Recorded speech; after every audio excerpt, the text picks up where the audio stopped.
Cronograma Bíblia do dia, João capítulo 9.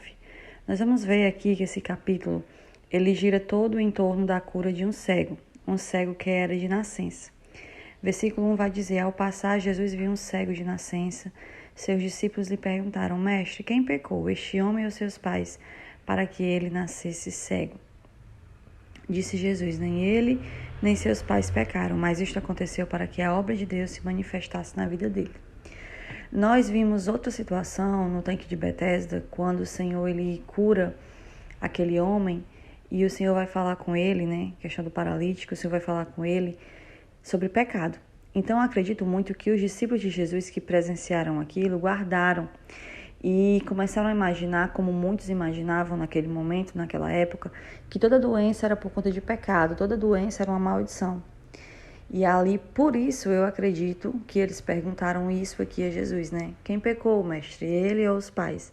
Para que hoje ele fosse assim, cego de nascença. Só que existem situações, hoje se diz muito, ainda existe, infelizmente, isso nas igrejas, no meio do povo de Deus.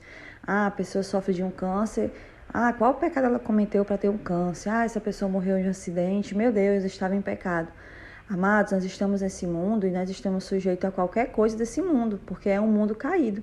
Então, por mais que nós sejamos fiéis a Deus, estejamos em santidade, mas ainda assim nós estamos sujeitos a passar por qualquer coisa que existe nesse mundo. Alguns têm uma morte mais tranquila, mais em paz, vão até a velhice, mas outros, sofrem, passam por doenças, têm uma morte trágica.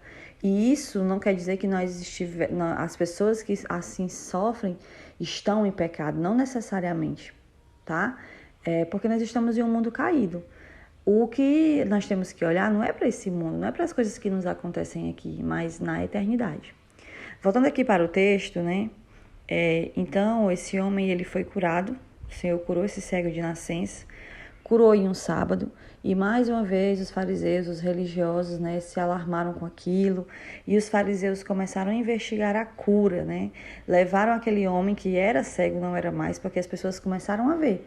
Aquele homem que uma vez cego, que precisava dos outros para andar, agora estava se movimentando, estava enxergando, então aquilo ali, causou um tumulto. Então levaram o homem até os fariseus, e eles começaram a investigar, a perguntar, perguntaram até os pais, do antigo cego. Mas a Bíblia vai dizer que os pais, com medo, eles não quiseram nem tomar responsabilidade sobre aquilo. Eu acredito muito que eles estavam felizes pela cura do filho, mas eles não quiseram se envolver porque tinham medo. Por quê? Porque a cura havia partido de Jesus, e Jesus era um homem que não estava sendo bem aceito naquela época, Então eles vão dizer assim, perguntem a ele. Ele já é bem grandinho, em outras palavras, o que eles quiseram dizer ele já é bem grandinho para responder por si mesmo. E aí vão insultar ele, vão perguntar coisas a ele, E ele vai dizer no versículo 30, ora, isso é extraordinário, vocês não sabem de onde ele vem, contudo ele me abriu os olhos, Vão chamar ele de discípulo de Jesus. E eles vão se dizer, os fariseus e os religiosos vão se dizer que são discípulos de Moisés. É tão interessante porque Moisés veio da parte de Deus e Jesus também vinha da parte de Deus, Ambos foram usados pelo Senhor, mas claro que a autoridade de Jesus nem se comparava à autoridade de Moisés. Mas eles estavam na antiga lei, eles estavam presos a Moisés e não conseguiam abrir os olhos para reconhecer Jesus como Filho de Deus.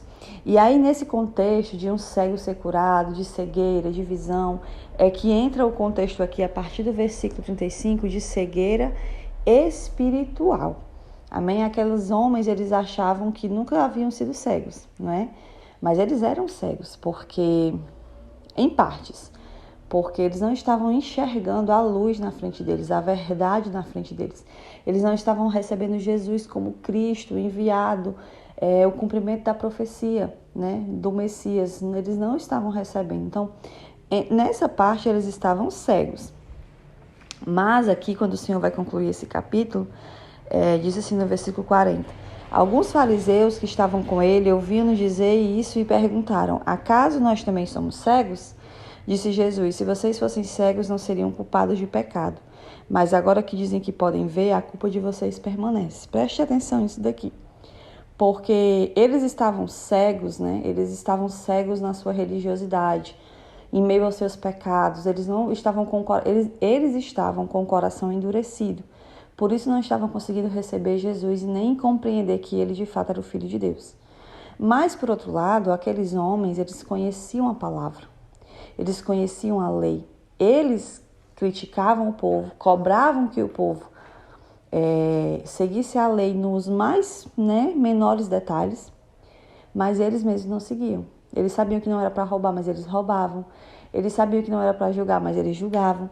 Então, assim, eles eram doutores da lei, então eles conheciam a lei. Então, mais que ninguém, eles eram para obedecer. Então, nesse ponto aí é que o Senhor está dizendo, olha, vocês não são cegos. E porque vocês não são cegos é que vocês são culpados.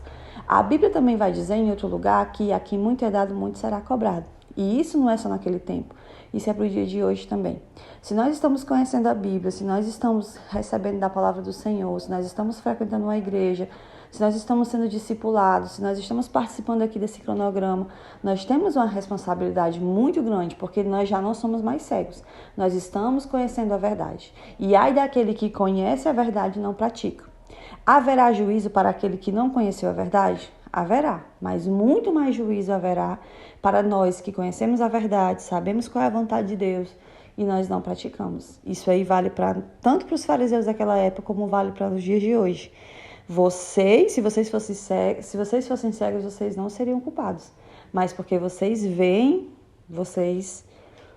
a culpa de vocês permanece. Então, assim, muito cuidado, né? Muito cuidado em saber, em conhecer e não praticar.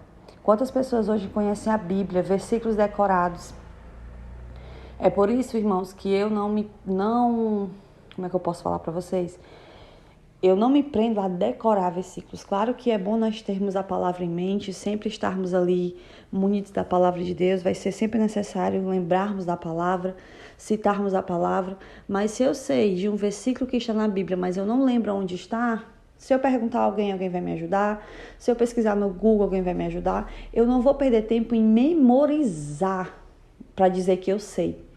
Essa não pode ser a intenção do meu coração, essa não pode ser a sua. Tem pessoas que tentam memorizar e querem sair por aí dizendo versículos e mais versículos só para mostrar que sabem.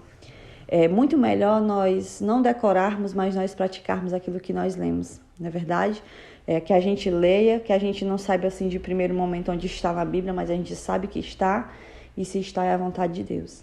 Então, assim, mais do que decorar, mais do que ser teólogo, mais do que estudar teologia, praticar com simplicidade e humildade aquilo que nós temos aprendido da parte do Senhor. Amém? Deus te abençoe e até amanhã, se Deus quiser.